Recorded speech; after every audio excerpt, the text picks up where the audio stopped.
Bonjour, c'est Juliette de Chance. Je suis heureuse de vous retrouver pour ce nouvel épisode. Si vous ne nous connaissez pas encore, Chance accompagne des milliers de personnes pour les aider à retrouver du sens dans leur vie professionnelle. Je vous propose aujourd'hui d'aller à la rencontre d'une personne qui va nous partager son parcours. Comment est-elle rentrée dans la vie professionnelle ? Quelles furent ses bifurcations, s'il y en a eu ? Les rencontres marquantes qu'elle a faites ? Quels apprentissages et quels conseils peut-elle nous partager ? Et surtout maintenant, quelle direction et quel sens souhaite-t-elle donner à sa vie pro ? Chaque histoire est personnelle, mais dans chaque histoire, il y a de l'universalité. J'espère que ce témoignage vous inspirera et résonnera pour vous autant que pour moi. Vous écoutez « Et sinon, le boulot ça va ?» Le podcast pour vous aider à répondre un grand oui à cette question. Pour ce nouvel épisode, je suis heureuse d'accueillir Aurélien. On pourrait dire d'Aurélien qu'il a eu plusieurs vies en une seule. Il a commencé dans l'hôtellerie et la restauration, puis a suivi sa passion en rejoignant la Fédération française de sport automobile. Il a ensuite multiplié les métiers et environnements de travail pour enfin trouver sa place en tant que dirigeant d'une entreprise dans l'apiculture. Je vous laisse découvrir son parcours, ses choix de vie et comment il a réussi à dépasser ces petites voix qu'on entend toutes et tous dans nos têtes au moment de prendre nos décisions.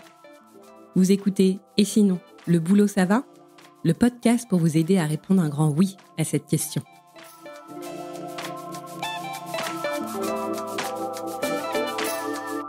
Bonjour Aurélien. Bonjour Juliette. Un grand merci de ta participation et de bien avoir voulu répondre à nos questions pour le podcast « Et sinon, le boulot ça va ?» La première question que j'ai envie de te poser, c'est tout d'abord d'où viens-tu et quel est ton parcours ? Alors, je m'appelle Aurélien Spitz et je viens de la Champagne-Ardenne, de Reims plus précisément. Et du coup, est-ce que tu peux nous dire un peu plus sur ton parcours ? Oui, alors c'est vrai que j'ai eu plusieurs vies professionnelles, puisque j'ai commencé par l'hôtellerie-restauration.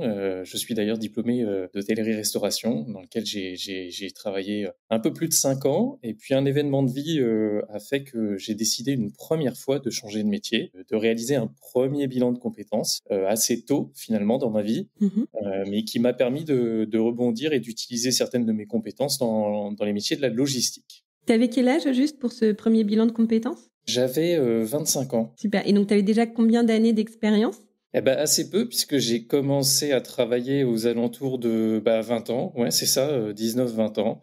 Donc 5 ans d'expérience seulement dans l'hôtellerie-restauration, dans divers établissements, dans divers lieux de la France. Voilà quelle était mon expérience à ce stade-là. Et donc, tu t'es reconverti, tu nous disais, dans les métiers de la logistique. Exactement. Dans les métiers de la logistique, j'avais cette compétence, on va dire, à savoir organiser les choses, qui est une compétence indispensable à la logistique, évidemment. Et j'ai surtout, au cours de ce nouveau, en tous les cas, du début de cette nouvelle vie qui a commencé par une nouvelle formation et par une reprise d'études, en passant par un DUT gestion logistique et transport, j'ai voulu aussi allier ce nouveau parcours à ma passion de l'époque qui était le sport automobile. Comment tu as réussi finalement à lier les deux ? Je me suis servi de l'occasion d'un stage pour valider mon année de formation et je suis allé frapper à la porte de la Fédération française de sport automobile, tout simplement. Tout simplement. Et du coup, tu as pu obtenir ce stage ? Oui. Alors c'est vrai que c'était un peu osé, mais je me suis dit, après tout, comme on dit, plus c'est gros, plus ça passe. Euh, et en fait, je ne savais pas à qui vraiment j'avais affaire, mais quand j'ai compris à la fin de l'entretien que en fait, la personne que j'avais en face de moi était le directeur opérationnel de l'organisation du Grand Prix de France et du Rallye de France, qui étaient les 2 grandes manifestations de sport automobile de l'époque pour la France. Je me suis dit, j'ai toutes mes chances. Et donc, du coup, tu intègres donc cette fédération en stage. Et ensuite ? Oui, exactement. Je l'intègre en stage pour un stage de 2 mois. Et puis, en fait, des affinités se créent avec cette personne. Et puis, finalement, il m'embauche en CDD pour d'autres événements et puis pour l'année suivante également. Donc, j'ai la chance de le suivre pendant 2 ans. Et puis, à un moment donné, en fait, au moment de me proposer de passer en CDI, en fait, je fais aussi le choix d'une autre vie, de vouloir fonder une famille. Donc, je mets en quelque sorte entre parenthèses ma passion pour décider de me consacrer à ma vie, un peu plus à ma vie personnelle. D'accord. Parce que du coup, finalement, cette expérience dans le sport automobile, ça te permettait pas finalement de pallier un impératif qui était plutôt d'avoir la vie familiale, c'est ça? Il y avait peut-être des horaires ou beaucoup de déplacements? Exactement, ouais, c'était ça, c'était, la contrainte, des horaires, de la disponibilité, du déplacement et puis on est sur de l'événementiel, donc on est, évidemment sur un métier assez particulier. Donc, du coup, tu décides de consacrer plus de temps à ta vie familiale. Est-ce que c'est à ce moment-là où tu te poses de nouveau des questions et tu t'orientes de nouveau? Qu'est-ce qui se passe? Oui, je me pose des questions, je veux pas pour autant changer de métier, mais plutôt me revenir dans ma région, me poser, construire, Mhm. les choses. Je suis pas de nouveau dans une quête personnelle, mais plutôt, voilà, dans une quête d'un environnement, de la construction d'un environnement qui me soit favorable. Pour faire ça, bah, en fait, je cherche dans quelle entreprise je pourrais utiliser mes compétences, maintenant de logisticien, Mhm. et les mettre au service d'une autre entreprise. Et c'est ce que je fais dans une autre entreprise qui, elle, bah, c'était dans le domaine industriel. Voilà, pour pas rentrer trop dans les détails, mais c'était dans le domaine industriel. Et donc, expérience très, très intéressante, totalement différente. C'est vraiment de la logistique pure, de l'organisation, du transport, ouais, vraiment de la logistique au sens pur. Mais l'ennui, voilà, l'ennui arrive, comme ça a été d'ailleurs pas assez souvent le cas dans mes différentes expériences, qui ont fait que je me suis posé la question, c'est que l'ennui arrivait à un moment donné. Mhm. Et est-ce que tu as réussi à identifier qu'est-ce qui a amené l'ennui finalement? Parce que c'était une conséquence, mais une conséquence à quoi? Des tâches répétitives, un manque de sens, de projection? Est-ce que tu as pu peut-être identifier un peu ça? Ouais, c'est exactement ça, Juliette. C'est vraiment le manque de sens et de projection. En fait, à un moment donné, j'étais à chaque fois demandeur auprès de ma hiérarchie. Je sentais comme une certaine limite atteinte et qu'on ne me donnait pas l'opportunité d'aller là où moi j'aurais voulu aller. Là, c'est un parcours que tu as eu dans cette entreprise. J'ai l'impression que c'est une grosse entreprise industrielle. Est-ce que à ce moment-là, tu décides de quitter l'entreprise, de changer de métier? Qu'est-ce qui se passe quand voilà, tu fais le constat que finalement tu t'ennuies? Qu'est-ce que tu décides de faire? Ben, je fais comme j'ai toujours fait, c'est-à-dire je suis un peu mon instinct et je fais des rencontres. Et c'est une rencontre là qui a changé les choses, puisque je suis allé dans un domaine que je ne maîtrisais pas, j'ai envie de dire à nouveau dans un domaine que je maîtrisais pas, parce que c'est vrai que j'aime bien explorer les domaines dans lesquels je suis pas forcément très à l'aise, mais pour apprendre vraiment de nouveau, continuer d'apprendre. Ça, c'est quelque chose qui est très important pour moi. Et là, je rencontre quelqu'un qui est responsable d'une société de génie climatique. Donc là, autant te dire que je ne sais pas en fait ce qu'est le génie climatique. Mais par contre, il a une mission pour moi et clairement, c'est une vraie opportunité pour moi de développer d'autres compétences dans le domaine logistique, mais aussi dans d'autres domaines. En tout cas, ce qui est intéressant, c'est que on voit énormément dans ton parcours qu'à chaque changement, on va dire, d'expérience professionnelle, il y a eu une rencontre. Il y a eu ce directeur des opérations dans la Fédération française d'automobile. Il y a cette personne-là qui travaille dans le génie climatique. Donc, c'est hyper intéressant et on voit l'importance finalement de ces rencontres. Ces rencontres, tu les as faites, c'était ton réseau professionnel? C'était comment tu as fait ces rencontres finalement? Je dirais un peu par hasard, je suis pas allé les chercher. Je pense, une fois de plus que c'est vraiment, mon instinct en fait, c'est des recherches. Je recherchais, des idées. En fait, c'est vraiment, c'est toujours la recherche d'idées. La recherche d'idées qui m'a fait amener à des rencontres, qui m'a fait saisir des opportunités. Oui, tu disais la recherche d'idées et également aussi ta soif d'apprentissage. Que finalement, toi, ce qui t'anime, c'est d'apprendre en continu. Du coup, tu arrives dans cette entreprise, tu as une mission, tu es dans un secteur d'activité de génie climatique où finalement, c'était un secteur que tu ne connaissais pas. Qu'est-ce qui se passe à ce moment-là? À ce moment-là, tout s'aligne puisque j'avais rencontré ma future femme quelques années auparavant. Notre vie ensemble se développe, nos projets personnels, en tous les cas mes projets personnels et les nôtres se développent aussi. Donc tout s'aligne.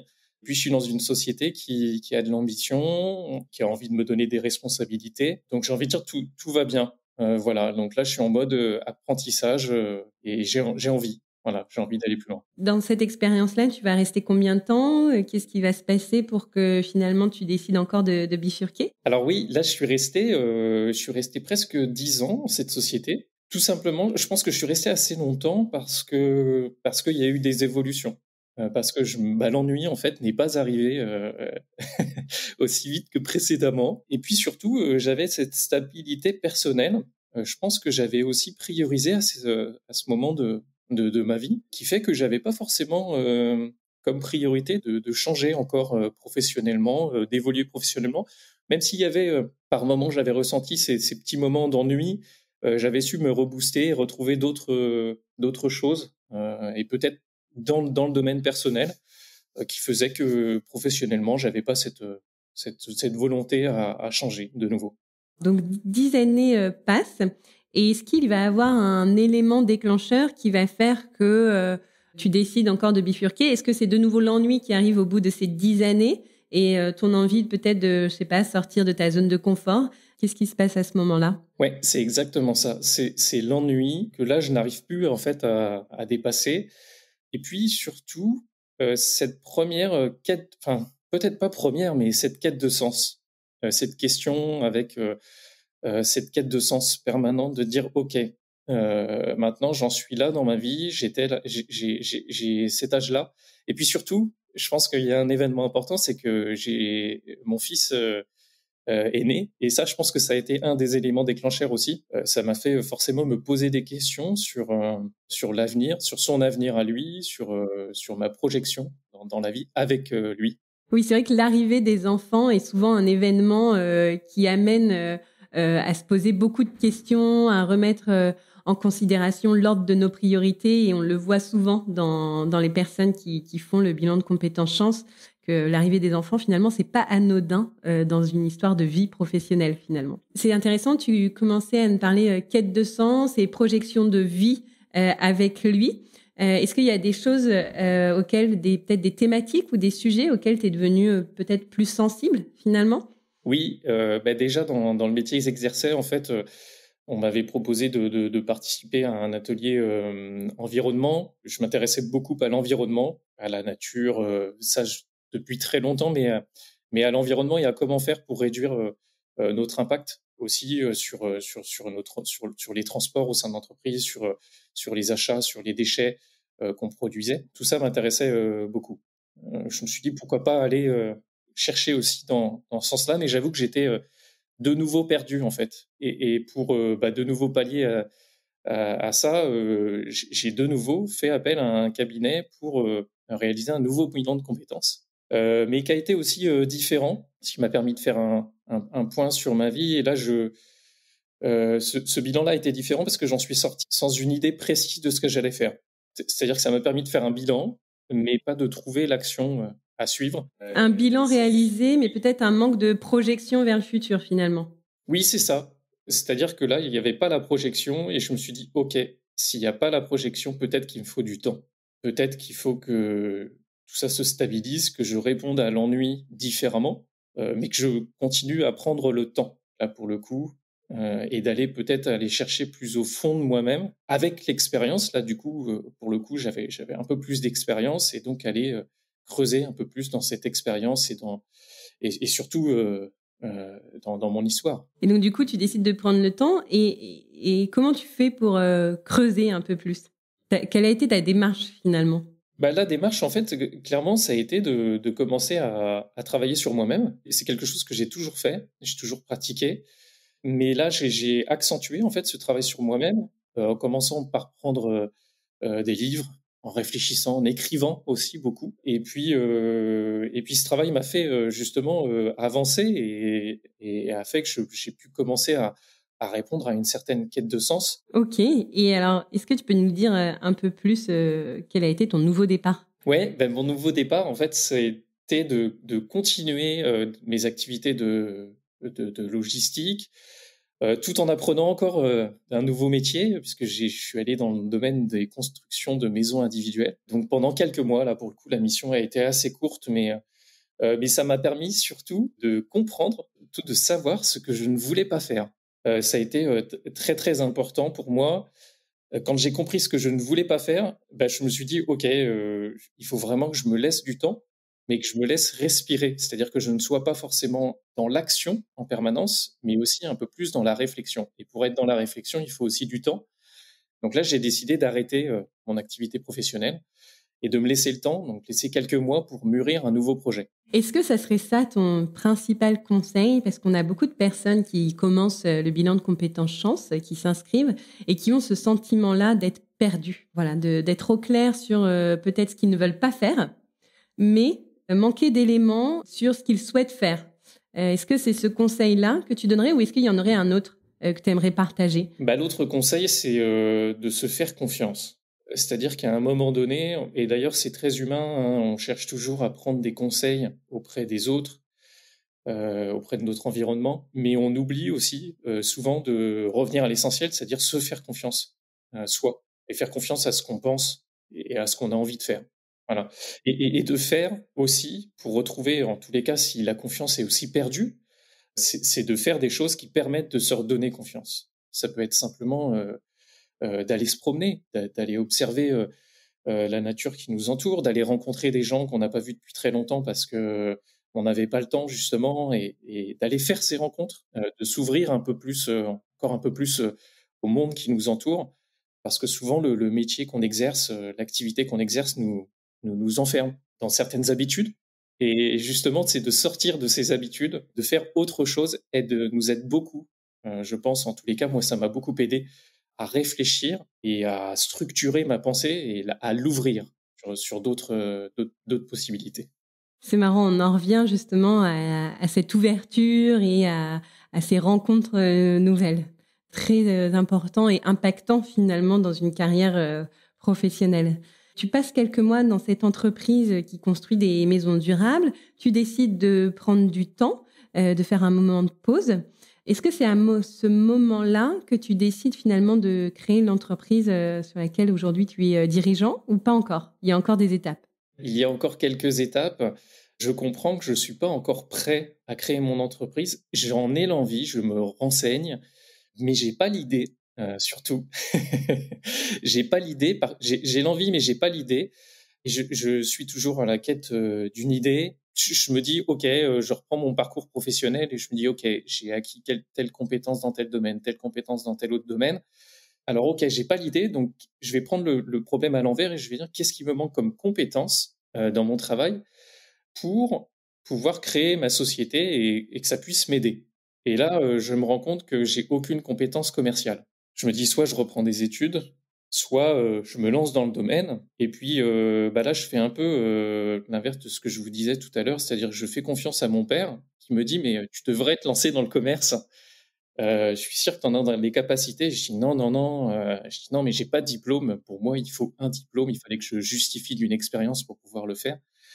Et puis, il me dit: «Vas-y, fonce», donc je réponds, je fonce. Je réponds à une annonce et puis en fait, les entretiens s'enchaînent et puis je suis pris et je me retrouve, commercial, dans ma région avec 5 départements, à devoir, aller d'entreprise en entreprise pour vendre des solutions, thé et café. Notamment dans le café, une très grande marque, très connue, mais au niveau professionnel. C'est vraiment, là pour le coup, c'est pareil, c'est une rencontre. J'ai saisi une opportunité, j'ai répondu, je suis allé au culot, comme je l'avais fait, près du directeur des opérations. En fait, j'ai suivi mon instinct, je me suis fait confiance. Je pense que c'est ça à chaque fois, c'est l'instinct, la confiance et puis j'ai pas demandé aux autres: «Qu'est-ce que tu en penses?» et cetera. Non, j'ai répondu. Puis tu as réussi à faire taire cette petite voix de tu pas les compétences, tu pas le diplôme, tu seras jamais pris. Donc tu as réussi à aller un peu au-dessus de cette petite voix. Est-ce que tu sais qu'est-ce qui a fait que tu as pu dépasser ces croyances-là? Est-ce que c'est justement ton culot, comme tu le dis? Est-ce que c'est l'instinct? Je pense que c'est un peu des 2, mais c'est surtout, je dirais plus l'instinct et de me faire confiance. Alors cette confiance, elle était je suis quelqu'un qui me fait pas forcément assez confiance, contrairement à ce qu'on pourrait penser, mais ces moments de «lucidité» entre guillemets, j'ai eu des moments de lucidité, et des moments de confiance et j'en ai profité. C'est à ces moments-là, en fait, ces moments où j'étais en confiance que je me suis rendu compte que tout s'alignait, en fait. Est-ce que c'est pas dans ces moments-là aussi où on se dit de toute façon, j'ai rien à perdre? Finalement, le scénario catastrophe, le fait qu'ils me répondent pas, c'est le scénario d'aujourd'hui, finalement. Mais c'est exactement ça, tu as complètement raison, Juliette, c'est exactement ça. De dire: «J'ai rien à perdre. J'ai rien à perdre, j'ai pas peur, j'ai rien à perdre, allez, je prends ça pour un challenge. Je m'en amuse, du moins au début». Donc du coup, là, tu rejoins cette entreprise, tu es commercial dans le secteur de solutions de café et de thé pour les entreprises, donc plutôt secteur B2B. Tu restes combien de temps alors dans cette entreprise, sur ce poste? Presque 5 ans. Donc une belle expérience. Ouais, une belle expérience, vraiment une très belle expérience, une très belle entreprise qui rend, du coup un peu plus difficile mon envie de créer ma propre entreprise et de me lancer, dans un projet puisque là, en fait, l'idée mûrit au cours de mon expérience dans cette entreprise et surtout l'idée mûrit grâce à Chance et c'est là que Chance intervient. Du coup, j'étais dans la quête de sens, dans la quête d'une idée, voilà, les idées s'alignaient les unes après les autres, mais il me manquait un élément et un jour, je tombe, sur c'est sur Facebook d'ailleurs que je tombe sur une vidéo de Chance, un témoignage et je me dis: «Tiens, pourquoi pas moi?» Pareil, j'étais dans un moment de confiance, très bien dans mes activités professionnelles, mais en confiance, du coup, j'appelle. Voilà, je prends contact et là, la mayonnaise, prend et je vois que, les premiers éléments, d'échange, répondent totalement à mes attentes.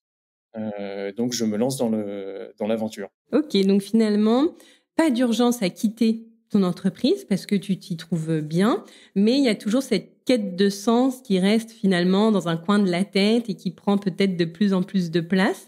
Et finalement, ça va être peut-être cette période, la première période d'introspection, la première période du bilan de compétences chance qui est l'introspection, qui va peut-être t'aider à mettre des mots ou trouver des idées sur l'entreprise que tu souhaites créer. Parce que ce qui est intéressant, c'est que tu es assez au clair sur l'environnement de travail qui est « je souhaite créer mon entreprise et sortir du salariat ». Par contre, la finalité, finalement, je la cherche encore. Je cherche encore l'idée, c'est ça? Ouais, c'est exactement ça. Je me rends compte aussi, une fois de plus, au sein de mon entreprise que je suis, vraiment, les sujets liés à l'environnement me touchent particulièrement. J'y suis très sensible. Je deviens même, acteur au sein de mon entreprise, à tel point que j'ai presque envie de changer de fonction, de rester dans mon entreprise, mais changer de fonction pour passer à l'action, aussi à ce niveau-là. Puis je vois que l'entreprise se structure à ce niveau-là, notamment en intégrant un responsable RSE, responsabilité sociétale des entreprises. Et là, je me dis, OK, l'entreprise prend le sens qu'il faut, je vois pas pourquoi je la quitterais, quoi. Et là, pour autant, je réalise le parcours chance en même temps et je comprends que je vais aller dans ce sens-là. Je vais aller vers cette idée-là, je vais approfondir cette idée-là, mais je veux, quelque part, avec chance, j'ai voulu être certain que je me connaissais bien et savoir si cette idée que j'avais de me lancer dans un projet était viable et si aussi cette idée de développer un projet en lien avec l'environnement était vraiment quelque chose qui était ancré en moi. Donc, il y avait ce besoin de double vérification. Tout d'abord, est-ce que c'est vraiment cette cause-là, l'écologie et l'environnement, qui m'anime réellement et qui va faire que j'ai envie de créer une entreprise dans ce domaine-là? Et aussi, est-ce que ce projet-là est viable? Est-ce qu'il est finalement, est-ce qu'il répond à mes impératifs de vie? Et du coup, là, on est suspendu à tes lèvres. Mais alors, quelle est cette idée? Dis-nous en plus. Quelle est cette idée? En fait, tout est parti d'une recherche pendant le parcours chance. Je ne trouve pas en fait le métier au moment de la recherche des métiers. Ouais, c'est pendant la phase d'exploration. Voilà, pendant la phase d'exploration, je recherche un métier qui pourrait me correspondre et je ne trouve pas. Donc là, ne trouvant pas ce métier, j'étais frustré. Donc je fais des recherches à côté et puis je tombe sur le métier d'apiculteur. Véridique, hein, je me vois encore, je suis dans le salon et je dis à ma femme: «Ah, si je devenais apiculteur!»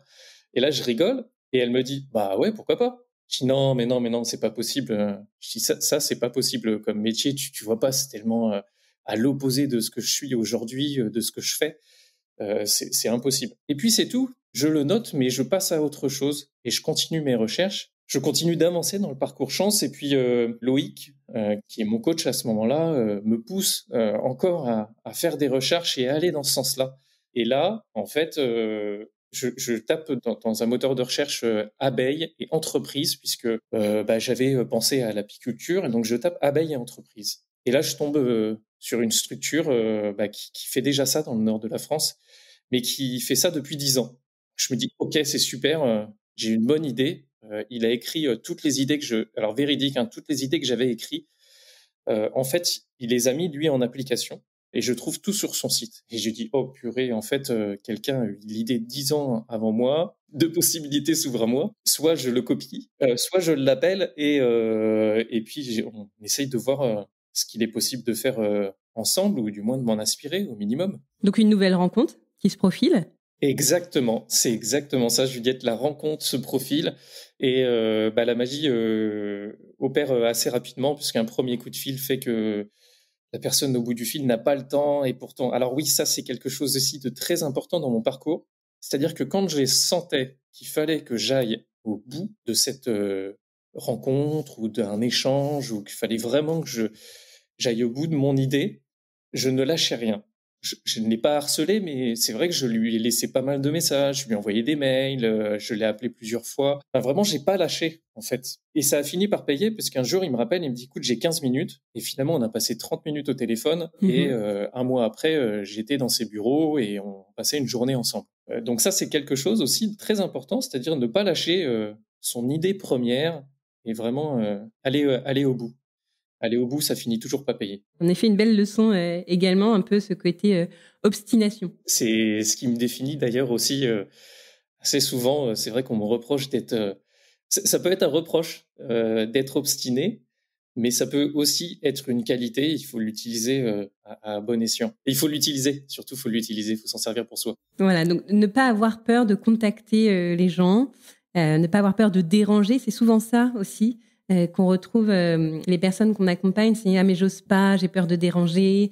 J'ai envie de dire et finalement, si on dérange la personne, elle nous le dira ou elle répondra pas, tout simplement. Mais exactement et puis, en fait, ce que j'ai appris dans mon métier précédent, donc dans le commerce, c'est que la 1re des choses et c'est pour ça d'ailleurs que le commerce m'a beaucoup plu, c'est un métier, passionnant, c'est qu'il faut s'intéresser aux autres, s'intéresser aux gens.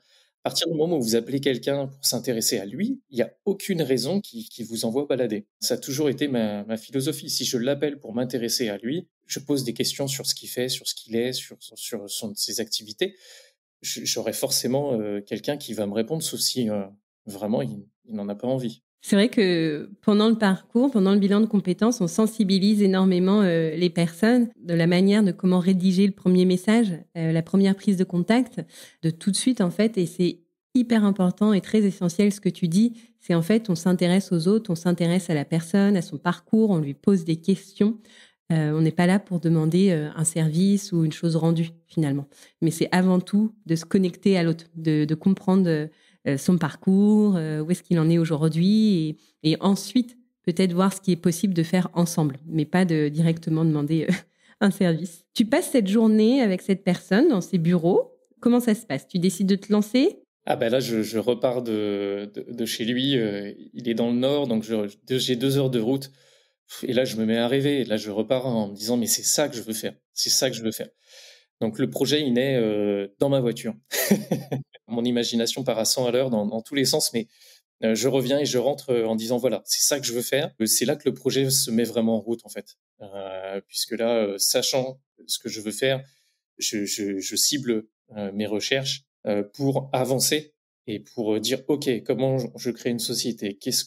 Comment je vais faire?» Puis surtout, je ressens un soulagement. C'est-à-dire que j'ai répondu à énormément de questions. Je repars de là-bas, c'est vrai, je ressens vraiment, je rentre mais, plus léger, quoi. Parce que j'ai plus toutes ces questions qui me trottent dans la tête. J'ai l'impression de plus avoir cette question de, ouais, OK, c'est quoi le sens que je vais donner à mes actions? C'est quoi le projet suivant? Parce que souvent, quand je prenais une activité, une fonction, je me disais: «OK, c'est bien ça, mais ça va être quoi le projet, suivant?» Finalement, tu as gagné, en clarté. Exactement, c'est exactement ça. Tout est plus clair. Puis je sens très vite que m'attend beaucoup de travail, mais j'ai tellement d'envie, je vais activer, mon moteur principal qui est ma passion. La passion dans tout ce que je fais, en fait, je mets de la passion. Donc j'active ce moteur et puis, automatiquement, tout se met en marche, quoi. Et là, je me dis concrètement: «OK», au bout de quelques mois, je dis: «Mais comment je maintenant, il faut que je quitte ma société». Mais en même temps, ma société me rend pas les choses, faciles puisque j'y suis très bien. Je me suis fait énormément d'amis dans cette société comme jamais c'est arrivé dans mes structures précédentes. Et j'ai pas envie de quitter cette société parce que j'ai l'impression de pas forcément avoir fini l'aventure, mais mon projet est là. Et si je le fais pas mûrir maintenant, je me dis que ça peut pas attendre encore un an, ça peut pas attendre. En clair, ça peut pas attendre. C'est vrai que souvent, on n'identifie pas forcément que les barrières de sortie d'une entreprise peuvent être très hautes. Et pas uniquement avec cette peur de perdre en finance, mais en effet, tout le lien social qu'on a pu créer avec nos équipes, nos collègues. Qu'est-ce qui se passe? Quel est l'élément déclencheur qui va faire que tu vas finalement passer le pas? L'élément déclencheur, c'est que Sylvain, qui est le responsable de la société pour laquelle je veux prendre une franchise, me dit c'est bon pour moi, tu peux prendre une franchise, tu peux monter ta franchise, je t'accompagne. Donc Sylvain, c'est la personne que tu as rencontrée Exactement. dans le Nord. Okay. Sylvain, c'est la personne que j'ai rencontrée chez B-City à Lille. Donc aujourd'hui, je suis franchisé B-City. Quand je le rencontre, lui a envie de transmettre, il a envie de comprendre aussi, il a envie de savoir qui je suis. Il n'a pas envie de travailler avec n'importe qui. Il me le dira après d'ailleurs qu'il avait refusé d'autres candidatures, notamment dans ma région, à pouvoir développer la franchise. Alors, est-ce que tu peux nous en dire un peu plus sur B-City? Et c'est intéressant parce que en regardant et en préparant l'épisode, j'avais pas vu qu'en fait, c'était quand même sur un système de franchise. Donc, est-ce que tu peux aussi nous en dire un peu plus? Oui, bien sûr. B-City est né à Lille donc en 2012.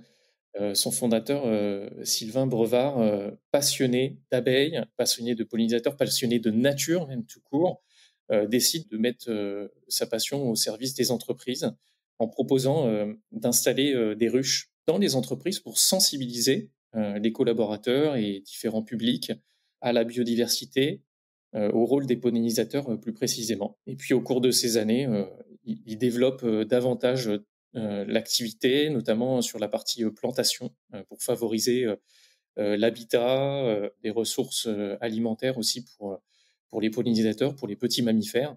Il développe son entreprise pour avoir une structure allant jusqu'à 8 personnes aujourd'hui, et puis pouvant répondre aussi toutes les entreprises du secteur du Nord. Et puis d'autres personnes viennent le rencontrer, comme moi j'ai pu le faire, en lui disant « Écoute, on veut faire ce que tu fais, mais dans notre région ».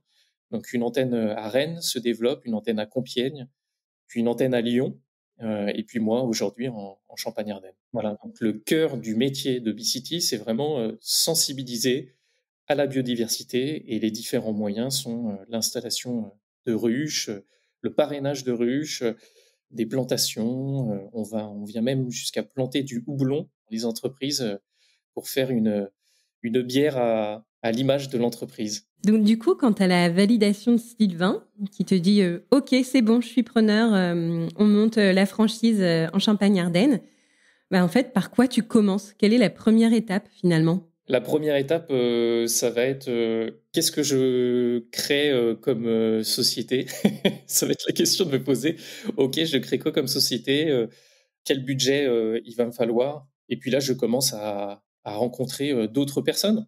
Ce que j'ai toujours aimé faire dans ma vie, ce que j'ai adoré dans mon métier précédent de commercial, c'est rencontrer d'autres personnes, aller chercher du conseil. Et puis aussi me préparer mentalement, physiquement, même si on ne l'est pas toujours, suffisamment, mais me préparer à sauter le pas et à me dire, OK, je vais travailler pour moi, je vais prendre un envol et je ne sais pas où ça va me mener, mais il faut que je passe au-delà de ça. Ça a été, j'avoue, assez difficile.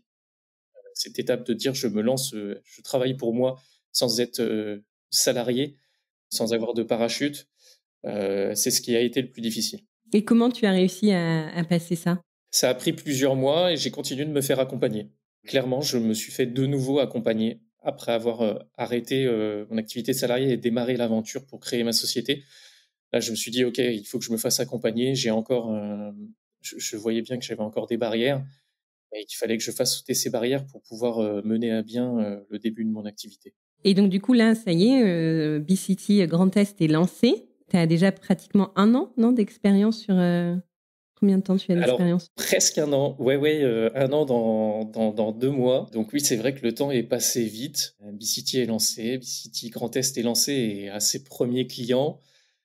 J'avoue que la première animation a été géniale. Le pire dans tout ça, c'est que je suis moins stressé qu'avant, quoi. C'est-à-dire que j'arrive chez mes clients et sur mes événements assez serein. Et puis quand la passion prend le pas au cours des animations, des actions de sensibilisation, d'installation de ruches, mais j'ai pas vraiment en fait l'impression de travailler. Puis la récompense, c'est le sourire et c'est les questions. C'est les questions des gens. Pour moi, la récompense, elle est là. C'est quand les gens posent des questions, c'est ils ont été intéressés par le sujet. Ils ont envie d'en savoir un peu plus. Et moi, mon but, c'est de les faire passer à l'action. C'est de les sensibiliser pour qu'ils passent à l'action eux-mêmes de leur côté, qu'ils fassent passer leur entourage à l'action aussi, quoi. Et du coup, quel a été le principal apprentissage finalement de cette première année à la tête de BCT Grand Est? Il y en a tellement. C'est plutôt une continuité d'apprentissage, c'est continuer de se faire confiance. Ne pas laisser les barrières mentales prendre le dessus. Favoriser la confiance en soi. Ça, c'est vraiment quelque chose qui est hyper important. Si à un moment donné, on perd un peu la confiance en soi, il faut savoir dire non, peut-être stopper certaines activités, prendre du recul. Même si on se dit ouais, mais il y a tellement de choses à faire qu'il faut que j'avance, il faut que j'avance. Oui, mais il y a des fois quelques heures de recul peut suffire à gagner énormément de temps par la suite.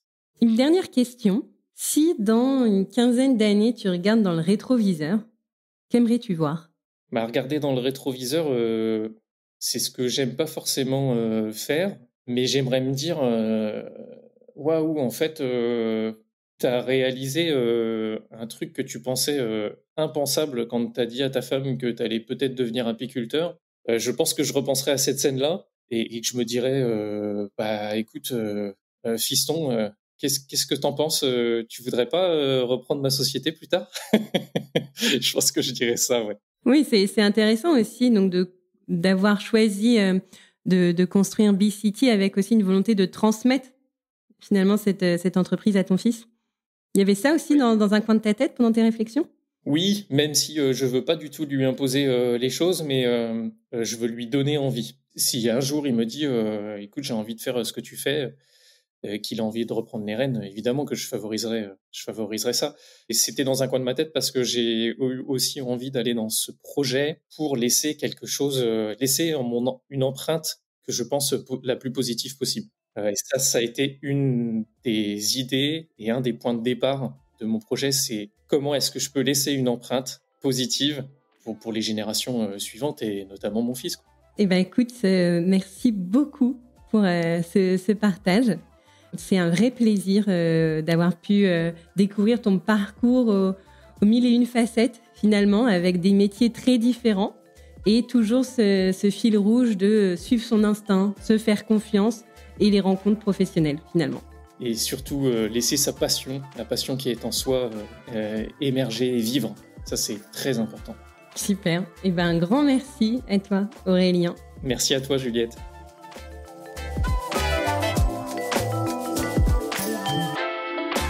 Merci d'avoir écouté. Et sinon, le boulot, ça va? Le podcast pour vous aider à répondre un grand oui à cette question. Si cet épisode vous a plu, vous pouvez laisser 5 étoiles sur Spotify, Apple Podcast ou Deezer. Cela ne semble rien, mais cela aide beaucoup à soutenir le podcast. Vous pouvez aussi m'écrire sur Instagram, @chance-fr. Et n'hésitez pas à recommander ce podcast à toutes celles et ceux proches qui ont besoin de retrouver du sens dans leur vie pro. À bientôt!